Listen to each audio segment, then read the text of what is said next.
What's up, my friends? Welcome to another episode of the Whole Health of Rob Carney podcast. In this episode, we got my brother, Frankie Wahlberg. So Frankie and I, we've had quite the experience over the past couple of years, and it's crazy. We've less than a couple of years. It seems like we know each other forever. We've had a lot of great adventures, a lot of ice and irons, a lot of fun retreats. We've gone on 2 retreats in the past 8 months, which is pretty crazy. Maybe 6 months. It's been a lot of cool adventures. And, Frankie's a visionary. He's got a lot of ideas in his head, a lot of energy, and we always say on our retreats and at the events, it's just different. When Frankie's there, it's just different. Something's just different.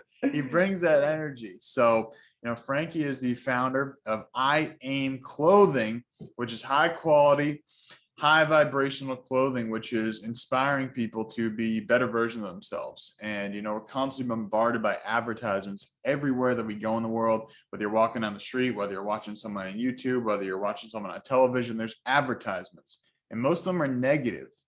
So Frankie is almost advertising in a positive way. We're constantly being bombarded by all this negative input. So Frankie's shining a light in the world, putting a positive message out there by what we wear in our bodies. Because at the end of the day, what we wear is representing the energy that we're holding. So 100%. Frankie Wahlberg, welcome, my brother. All right. Thank you for having me, Rob. Yeah, I definitely believe what you're saying, that I think that everything has an impact. Everything you do has an impact on the world. And the message of I Aim Clothing is that, yeah, the world can be dark, but if you start with yourself and you work on being the best version of yourself, you will make it brighter. It's so easy to feel like it's just me and, it's me, my problems and, all that. But you're a node in a network, and the changes you make on yourself, they spread outward. They're like a ripple in the pond. And our whole thing is like, your mental health journey matters.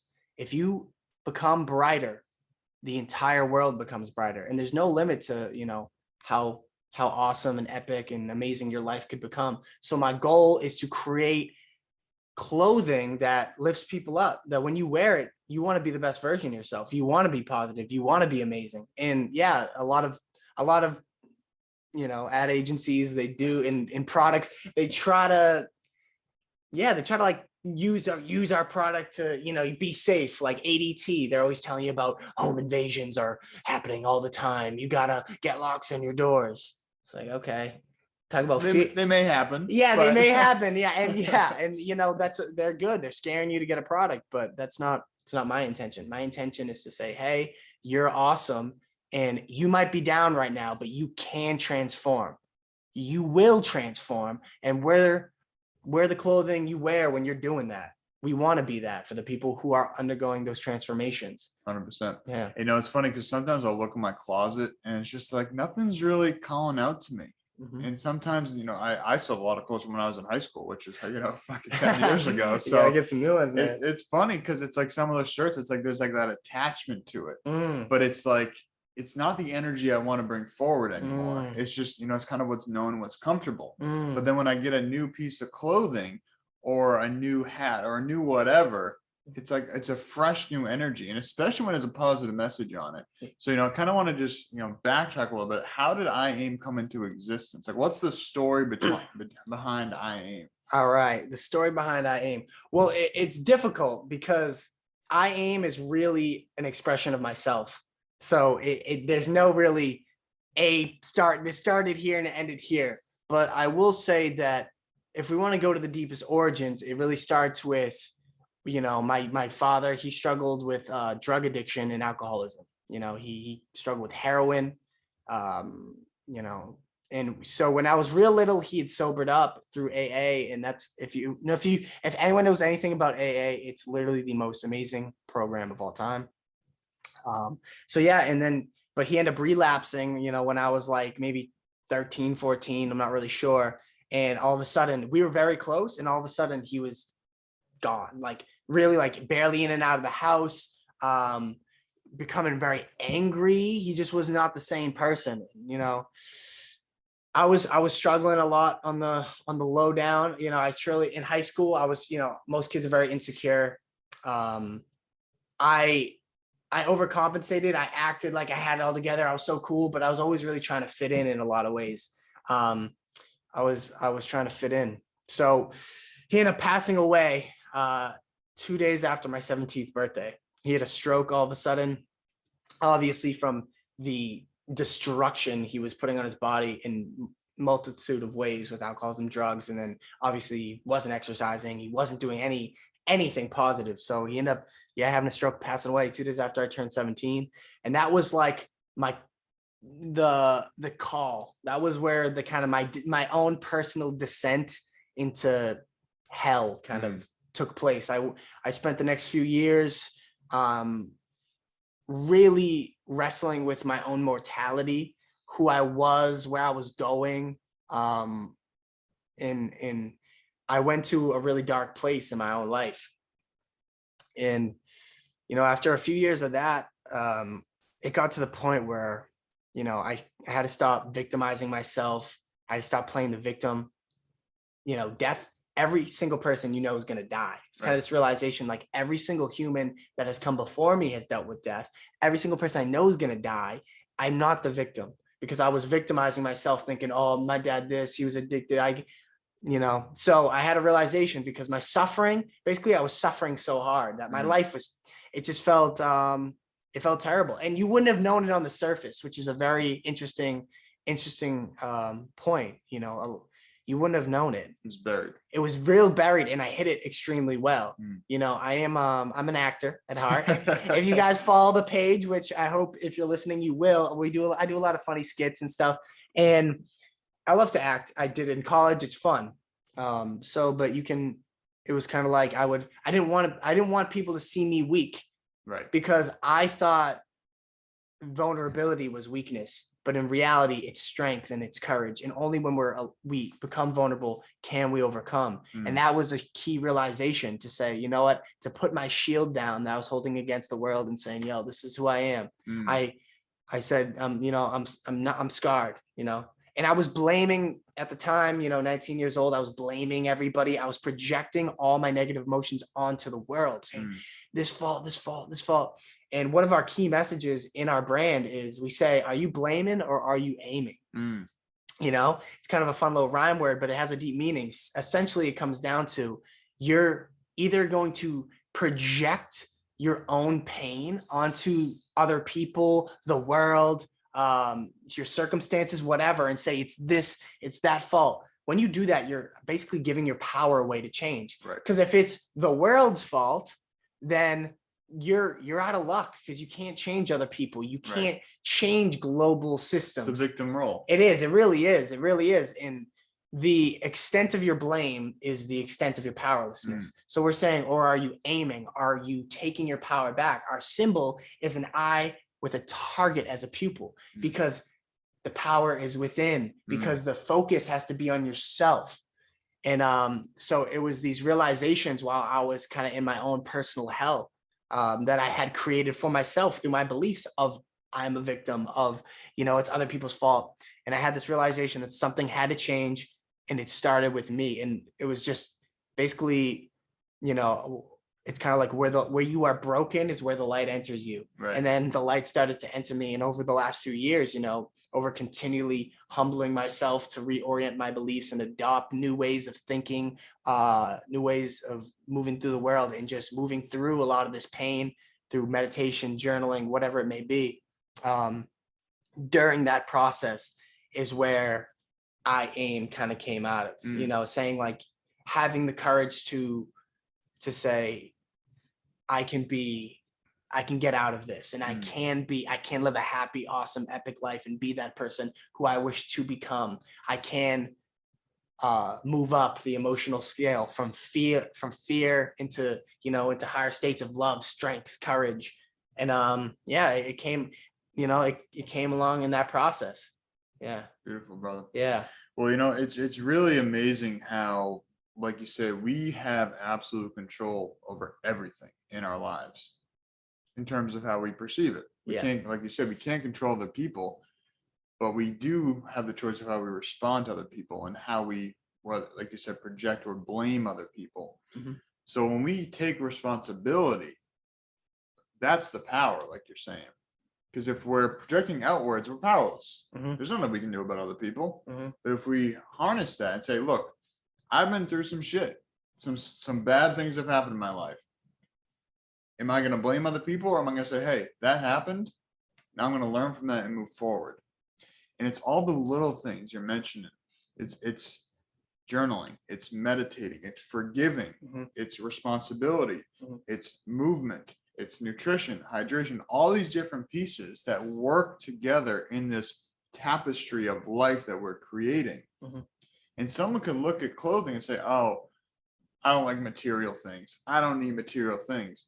But at the end of the day, you're wearing clothing. Right. We're all wearing clothing. 100%. So if we can raise the vibration of our clothing, that's a big thing that people, we talk about quality of food, we talk about quality of water, exercise. What about what you're putting on your body? And what about, instead of getting it from a sweatshop in China, you're getting it from a local artist. 100%. Our local artist, shout out to Zach Acorn. Yes, 100%. So we're supporting a local economy here as well. So it's bigger than just a piece of clothing. One, it's got the positive message. Two, it's stimulating the local economy. And three, it's allowing you to be an expression of yourself. And that's where I think people in their businesses do the best, when it's an expression of themselves. Like you said, it's not like I aim just created because you want to make money. Yeah. It's an extension of you and your vision and your mission. I think that's what's really cool. Yeah. Thank you, man. Thank you. I truly believe that it has an impact on you. Well, one of the early origins before I even started is I used to kind of write things on my clothing. Like I would write even on this pair of shoes right here, it says BU on the side of it.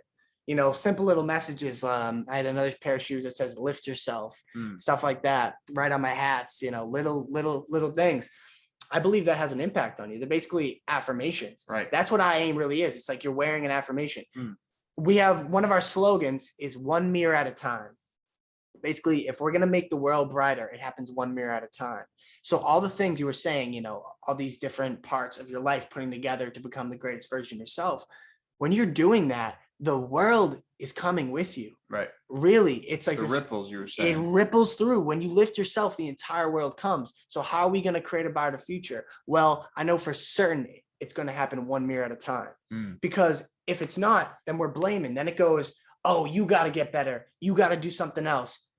I'm a huge proponent of, before you criticize another person, look into your own eye, look into your own flaws, and work on yourself. Because we're all imperfect. We're all pieces of garbage, man. We all have our own garbage. Right. And that's the most proper way to bring light into the world, is one mirror at a time. And when you're stepping in front of that mirror, I want you to wear something that reminds you of how important you are.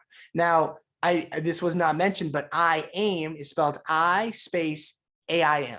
It's also an acronym for I accept I matter. So as you go on this transformation, it's helping every single person.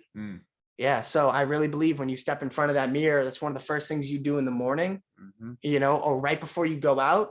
It's a reminder. Right. It's a reminder to be, the best version of myself that I can. And, so, yeah. Well, we know our boy David Goggins likes the accountability mirror. 100%. And that's something, I got a couple sticky notes in my mirror in there. And it's like you said, we're looking in the mirror so often. And a lot of times we're conditioned. And I think this is especially true with women, is they're conditioned to think that they have to be some image of what perfection is, of what beauty is.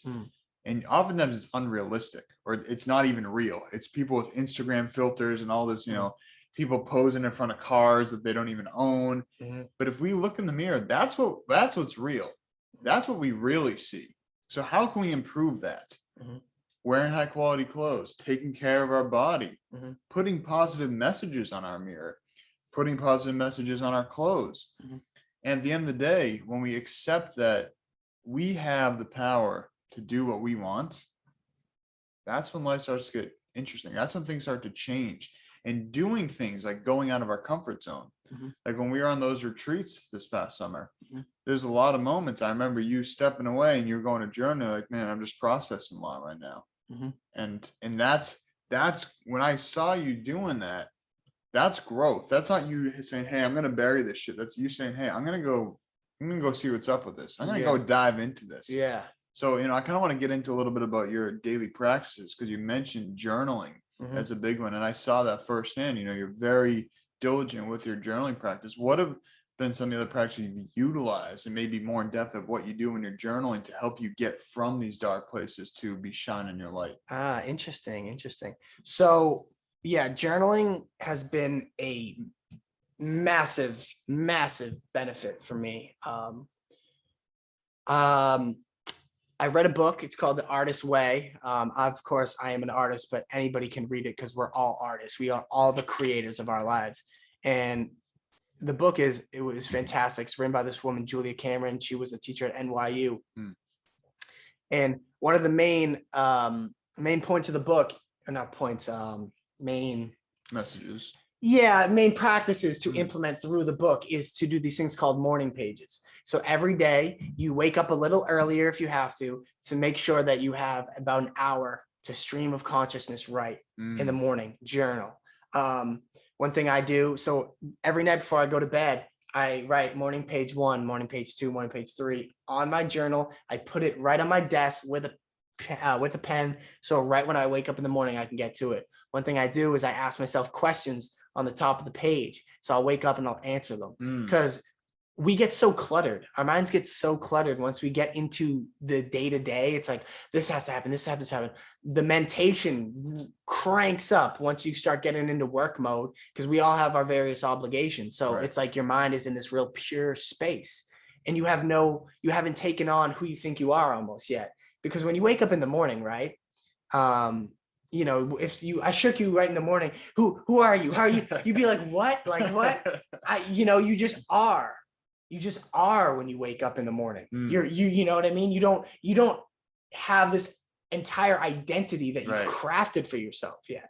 And when you can create some spaciousness between my kind of isness and who I and my identity, that's when you can begin to change it, because you've created distance. You've created distance between your pure essence of being in the now and who you are and intend to be, because we get locked into definitions of ourselves. And a lot of times they're way too narrow. They're way too narrow. Like, I'm just this guy and I work this job, and, people aren't happy because their definitions of themselves are far too constrictive. I'm a bartender. People identify as that, then they limit themselves. Yes, exactly. And I actually work at a bar. That's and I've seen it firsthand. And it's I think a lot of people, I think we all do that to some degree. And what the morning pages and the journaling does for me, it helps me to identify where I'm identifying myself too narrowly and limiting myself. And it's been an immense practice. And another thing I do when I journal is if I have a memory that continues to come up involuntarily, like it'll just come up and kind of disrupt my day, and it has negativity attached to it, pain, maybe like a painful memory, I will sit down and I will journal that memory, and I'll go through it, and I'll try to find essentially what I would call the gold of it, because I believe how painful a memory is how much gold there is in there. They say your roots, your branches are only as high as your roots are deep. Right. This idea that like a very painful memory has a lot of wisdom in it. Right. And if it continues to come up involuntarily, that means I haven't extracted the moral from it.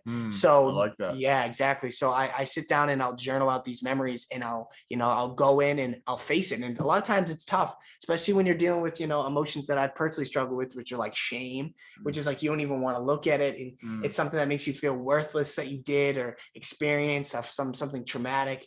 And it's having the courage to just look at it face on. And a lot of pain will come up as you're writing it, real pain, but that's how it's released, is when you experience it voluntarily, and then and then after that they begin to diminish. So it's like all the memories that come up involuntarily are parts of your soul that are trapped in the past. And so through journaling, I've got that. So that is one of the greatest practices, I would say, for myself. I love it, brother. Yeah. Yeah, no, it's funny you say that, because it's something that I find to be one of the greatest practices we can embark on, is like you're saying, if we have recurring thoughts, there's a message that's trying to be spoken here. And a lot of us, I think it's some stat of like, we think tens of thousands of thoughts a day, and 90% of them are negative, and like 85% of them are the same as the day before. So if you're having these recurring thoughts the same as the day before, that leads me to believe maybe we should pay some attention to that, because clearly we haven't gotten that out. And I think journaling, or I have my whiteboard over here, writing things down and getting out of my head and onto a paper, a screen, a whiteboard, whatever, it's extracting it. And now I can look at it with a different perspective. The process of writing can be therapeutic in and of itself, but then looking at it and reading it, we can oftentimes see the message a lot more clearly. Definitely. So you're doing two practices really in one, which is the power. You're diving into these thoughts, but not just thinking about them. You're actually writing. Yeah. You're engaging with them. You're dancing with them. Yeah. Yeah. And it's almost like an act of taking chaos into order. Right. Because when they're in your mind, they're just looping endlessly and they're begging for attention. When you're putting them onto a page, it is that alchemical process of putting it into order and having a framework in which to look at it. Yeah, so I definitely think that it allows you to organize your psyche through journaling. I always think about subjects that are coming up in my mind frequently. I'll sit out and I'll write it out. And there's a big difference between, involuntary mentation and thinking. Thinking is voluntary. Thinking is deliberate. Thinking is careful. So to sit down and actually care, if you have a topic that's constantly on your mind, it's bothering you, maybe it's, how your girlfriend's acting or whatever, you have to sit down and actually think about it and write about, how do I feel on this? Why do I feel like this? What can I do about this? And write down the question you're asking and then answer it. I think that it's one of the most underrated practices that you can do for your own mental health. Definitely. Yeah. And, especially in this age of social media, which has many great benefits. I mean, that's why I'm able to have a business, because of the online social platform. Yeah, me too. I'm forever grateful for it. But also has its drawbacks. And a lot of times we can get into this projection mode. We can get into this instant gratification mode. We can get into this dopamine hit mode where we get a like and then we get this little dopamine hit. Yeah. So it's more imperative than ever to take time to sit back and reflect and to sift through the massive amounts of input that's coming to our brain. In 5 minutes of scrolling, we've probably seen more diverse images than somebody, 100 years ago would see an entire day. Yeah. Or maybe a freaking week. Or I don't even know. Life, you don't know. You don't know. And it's like, knowing that, I don't think our brains are fully equipped to deal with that with the current tools we have available if we're not mindful of it. Like, I don't think we can just scroll through Instagram for 2 hours straight and then just go about our daily lives and think everything's going to be, butterflies and rainbows. There's going to be some things that are subconsciously going on in there. Yeah. Well, I mean, this is a part of the brand as well, that I believe that everything has a subtle, it can be subtle or it can be powerful, has a subconscious imprint on you. You know what I mean? And I saw someone the other day wearing a shirt that said, "I am unwell." They were wearing that. Yikes, man. Come on. If you feel unwell, then let's get you well, man. Let's get you in the IA movement. Yeah. But it's like, you're wearing that, you're affirming that. Yeah, that has an impact on you. I was like, eesh. But yeah, everything has a subtle imprint on you. I think that if we're scrolling through Instagram, they're making imprints on you. What we're following has an imprint on us. And our attention has become very shallow, very, we're quick to go one thing to another. We lack concentration. So what it is also a practice of concentrating. Right. And what are you concentrating on? The most important thing in the world, yourself. Right. And how you are, and reflecting on your own values and who you could be. I mean, that's another thing I do. I ask myself the question, who could I be? What is my aim? Because the IA movement, it's all about being the greatest version of yourself to create a brighter future.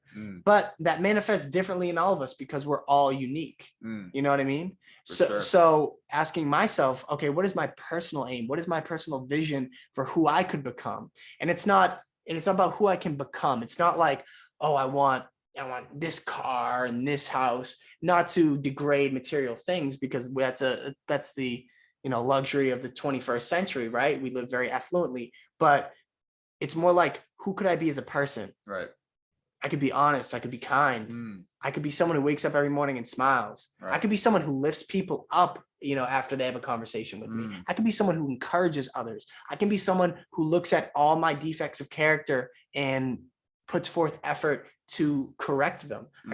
So yeah, that's another great question to ask yourself. Who could I be? Love that. Yeah. Well, on that note, what is the vision of IAIM moving forward? Because people listening to this right now, this is going to go live in the middle of November of 2021. All right. And maybe someone's listening to this right now. It's the end of fourth quarter of 2021. What's the vision for IAIM for the rest of this year, for next year, and long term? Where do you see it going? Man, so we launched about a year ago, and it's just amazing how much people have connected with the message. And it's very humbling. And it's like, okay, whoa, this is real deal stuff here. We have something here. And the messages we've gotten is just, it's indescribable. It's like, wow, we're actually doing something. We're actually really impacting people on a deep level. So my vision for this is, I don't want to limit it. I don't think there is a limitation to how big this could truly become. Going forward, I want to make the business 100% sustainable. That's one side thing I know you'd appreciate, but I really just want this movement to be adopted, to truly be adopted, especially for, the kids around. I'm 22, kids in my generation and younger than me. It's like, hey, we have a future and we are co-creators of it. And it starts with you. You know what I mean? It starts with looking in the mirror. The mental health statistics are crazy of kids, 16 to 24, it's like something like 2 out of 5. 2 out of 5. It's amazing. Which is not normal. It's common, but it's not normal. It's not, it is not ideal. It's not what we want. So my long-term vision is to just continue to do my best to get clear with this message, create awesome designs, and get this message as far as wide as possible. Because how long? So there's basically 2 ways of looking at change. Okay, like we said, either someone else has got to do it, or I'm going to do it. And I think the former, that someone else has got to do it, has been our philosophy, our collective philosophy since the dawn of time. And what have we gone? World wars every 20 years since the beginning of history, because it's always their fault, because we're externalizing our own negative emotions onto groups of people. It happens all the time. And when a society becomes mentally unhealthy, that's when, crazy expressions of governments may happen, whatever. I don't want to go too deep into that, but it is true, because we get, when fear grows, mental health is really rooted in fear, in a lot of ways. And when the fear grows between me and the world, the distance between me and you grows. And then we, as a society, that's when we start getting these issues that are manifesting now, where we're just not communicating, which you need to communicate. And so I think that we can really do have a great influence on society when people realize, hey, wait, it starts with me. Because my father, I watched how he really damaged me and, everybody around him with his addictions. It was a dark, rippling effect, and I forgive him. And he was an awesome guy. He just couldn't transcend that. Or he could, but he never got to. So he was pulled down by that addiction. As I've transformed myself, I've watched how much of a positive impact I'm having on the people around me. It was like this revelation that, wait, I'm not separate. I'm one with the world around me. And people having a real positive impact on other people, saying, hey, every time I see you, man, you always make me smile. Like every time I leave you, I feel better. It's like, wow, I thought I was having a bad day. And you're saying that. And so the idea is this: we can either try to change other people, or we can change ourselves. And just don't underestimate the impact you have on the world around you, because we always do. And you are more powerful than you could imagine. Love it, brother. Yeah.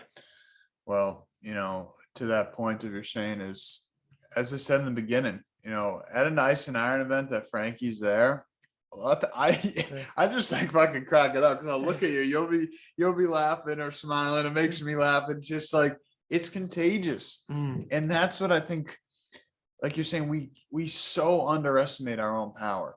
If we just smile at somebody, like when I'm going for my walks in the morning, I try to say hi to everybody. A lot of times it's awkward. They're going to cross the street and it's like, oh, like, do I yell across the street? It's like, hey, good morning. I'm like, oh, good morning. Like, and they're kind of like, you can hear their energy change just by their voice pitch. It's like, oh man, like this person said, like, oh, this guy didn't ignore me. Right. He treated me like a human being. Right. I always try to say to myself, how I see the person in front of me is how I'm seeing myself. I like that. You know what I mean? Yeah. How I used to work in high school as a little clerk at a little convenience store.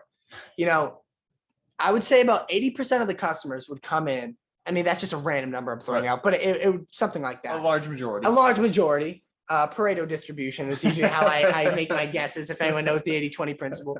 But, they would come in, buy, this, that, and the other, and they wouldn't even like look at you. It was like, it's just, I'm just another object in their world of getting what they want. Then there was this, the minority of people who would come in and they look at you in your eyes. Hey, how you doing? Oh man, I like that shirt. Oh, it's like, oh, how long you been working here? Little conversation, don't hold them up all day, but they see you. Right. And I know I can gauge my state is how I'm seeing another person. So, even if little stuff like walking and getting my coffee in the morning, trying to look at her in her eyes and say, oh, thank you, and make her smile and maybe say something kind or whatever. And you have a real connection and she leaves feeling better. Right.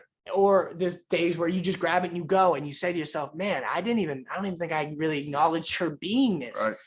And it's just always trying to see the potential and the awesome person that's in front of you at this moment. Because we're always so caught up in our heads of what we got to do next and what 100%. happened yesterday that we're missing the person right in front of us. We're missing what life actually is. We're missing life. Which is the moment. Yeah, we're confusing reality with the mentation in our head. Right. With the images in our mind, where you're literally missing what is there. Right. 100%. Yeah. A big focus of mine, anytime I go to the grocery store, anywhere I'm checking out, is like, just make the cashier smile. Yeah. Like that's my goal. I was like, even if it's a little smirk, just like even if it's just like a little raise of the cheeks, just like some slight elevation in emotion. Like that's my goal. It's like, got it, nice, happy, like boom, 100%. Accomplished. And it's those little things, because now maybe they were having a terrible shift.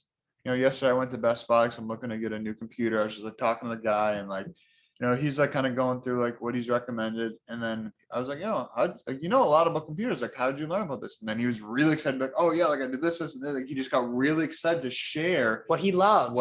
And you can learn. Right. Yeah. And I think that's, a lot of times all it takes is ask a question. If you notice somebody's passionate about something, ask them a question about it. Most people love to share what they talk about. Most people don't get asked to share what they talk about. Most people are talking about things that they work a job they don't like. They're going through the motions.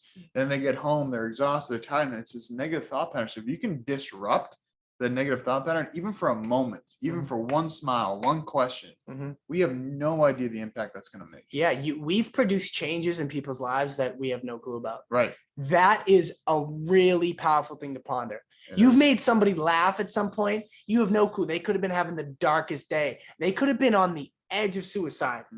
You don't know. And and then you make them laugh effortlessly. You just look at them, they look at you, and you just say something and you make them laugh. And it's like, wow, you just brightened their whole day, and you made them think, wow, you don't know. We have no clue of I have no clue what I've done through I AIM. There's people who've expressed their gratitude, and it's like, wow, that's amazing. I imagine there's a lot of people who have experienced changes from what we're doing and haven't said anything. Right. And that's something that propels me forward and gives me more drive to continue doing what I'm doing. And that obviously has happened through your business. There's people who like your content, read your content, digest it, put it into their own lives that you've never met before. Right. And you don't even know because they've never told you. And I think, that's one thing that I am just so appreciative is when somebody does give that feedback, says, this resonated with me. Thank you for sharing that. I implemented this.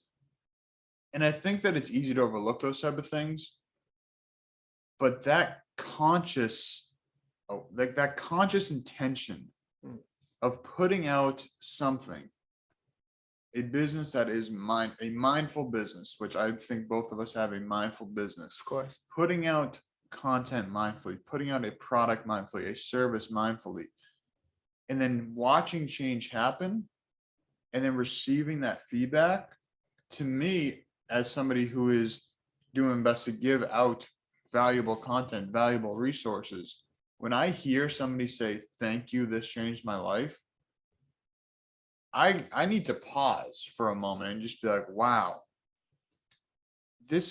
I'm on the right path. This is why I do this, for recognition that somebody is changing their lives. So, for you listening right now, if you have experienced change from listening to somebody's work or using somebody's product, like, let them know, because that can really, just like you said, like somebody who may be on the, the verge of suicide, somebody may be on the risk of closing their business down because they're not sure if it's making the impact they want. And if you just give that little positive feedback, that can absolutely change somebody's life. And so we can go about it in every single way, whether it's the cashier, whether it's, a small business you bought from, whatever it is, but just spreading that little sprinkle of joy and positivity and gratitude go a very long way. People never get the flowers when they can still smell them. That's like that's an old saying, because you ever been to a funeral? Yeah. Every single person comes out and they tell all the awesome things. I wish I told him. Yeah. It's like, you should have. Why don't we do this? A lot of times we hold back our appreciation, and it's something we should not do. And that can express itself in different ways. Like, you asking about that man's passion, you recognize his passion, you appreciate what he did, and so you asked him about it, and you got a chance to talk about it. Right. People love to feel appreciated because we forget, and we don't know the impact. So when someone does come out and say it, I feel the same way. Because especially in the day-to-day, when it's like, okay, I got to manage inventory, and then I got to go ship this. Oh, I got to update this. You're in the work mindset of like, okay, this, you're going through the checklist, you're focused. Oh man, tunnel visioning. You're blinded by your visions of your work temporarily. And then someone can break that by just saying, hey, just want to let you know, like, I look at all your content and it always makes my day brighter. And it's like, whoa, okay, this is actually what I'm doing it for. Right. Oh, and then at that moment, you remember again. You remember again why you're doing this in the first place. And then it no longer becomes work in that moment. It becomes play. Right. And you're going through the checklist, knowing what you're doing is awesome. And you doing it with love, always trying to work, knowing, like, with that higher purpose, like, yo, I'm actually making a change. And it's invisible in a lot of ways, because you can't see I can't look at you and see your emotions, unless I have aura vision, which I have, which I'm working on. Yeah, not yet, at least. Yeah. You never know. Well, man, I mean, you're making change, and, I want people to have every opportunity to support you in your mission. So where can people tune into the work you're doing, get some IAIM gear, just follow along with the journey of Frankie Wahlberg and the IAIM movement? All right. Well, if you want to, join this little movement we got going on with some great people around the world, and I say around the world because we are in Portugal. All right. So recently shipped there, about to be in France, hopefully. And if you want to join this movement, I mean, you can find us on Instagram at IAIM Clothing, IAIM Clothing, no spaces, no hyphens, no dollar signs, none of that woo stuff. Very straightforward. IAIM Clothing on Twitter. We try to tweet things that'll uplift you. Facebook, and you can catch us if you want to purchase something. You can find us on IAIMbrand.com. So IAIM brand, BRAND .com. And yeah, we got some cool stuff on there. Our hoodies have recently dropped, and if you ask me, they're beautiful. I might be biased. I don't know, but they're beautiful. They're our eye to eye hoodies. If you're listening to this right now, if you want to just conceptualize it, it's like a little lowercase I, and then it's this upward spiral, and at the top is this capitalized I, and it's illuminated, and there's a little guy going up, and it's very fun, and it's symbolic of the journey you're on, even if you don't know you're on it yet. We always say you don't have to get the clothing to be a part of the IA movement. Although I would like you to get the clothing because I believe in it and I think it's awesome and it would help us to expand and get this message further and farther. I really believe that the IA movement is fundamentally a philosophy. It's a philosophy of saying I'm a co-creator of the world and the brighter future starts with me. And I'm trying to get people to contextualize their own mental health journey with the journey of the entire world, because that's actually what it is. If you turn up your own inner light, if you go from darkness to being a bright light in the world, the entire world benefits. And I am getting people to contextualize their own journey in such a way, because that's powerful. That's deeply meaningful. Saying by virtue of your own transformation, you are literally changing the entire world. So you don't have to get the clothes to be a part of this movement. Adopt the philosophy, because this philosophy, I fundamentally believe, is the truth. We have to start with ourselves, and that's how we're going to do this. That's how we're going to make a real fun and awesome future. Absolutely, brother. All right. Well, if you're listening to this right now, I will put the links to those things Frankie just shared in the description box. You can check that out. At the very least, follow along. Maybe you're not ready to buy right now. That's okay. Follow along, see the mission, see the movement, and then you'll see that he's a really good guy. He's got a lot of good knowledge to share, and then you'll get that swag eventually, because the clothing he's making is built with love and intention. And, we want to support more local artists, support more local small businesses. And local could mean in the United States, could mean if you're France or in Portugal. Let's support the small businesses. So give Frankie a follow, give IAIM a follow, check it out. And when you're ready, you see something you like on the website, check out the website, get your order placed, represent that positive energy on your physical body. Wear that proudly, spread the message, and maybe that shirt you're wearing is going to influence somebody walking by on the street and make their day just a little bit brighter. So let's keep shining our light, my friends. Frankie, love you, dude. Thank you, Rob Carney. If you guys want clothing that is as meaningful as your life, check out I Am Clothing. Thank you for listening. Lots of love, brother. Thanks so much for listening to this episode of the podcast with my brother, Frankie Wahlberg. Frankie is the man. He's got a lot of fun energy, as you may have seen or heard, and I'm excited for you to dive in his content. He brings a lot of laughs, a lot of light, a lot of positive energy out in the world, and we'd just love for you to support him in any way, shape, or form you can. Like I said, grab the merch if you're ready for that. If you want to just follow along, throw him some posts, throw him some shares, some likes, do what you got to do. Let's support each other on this mission and rise up together, because we know that we surround ourselves with the right people, and we become more like those people. And that's a big focus of mine with community.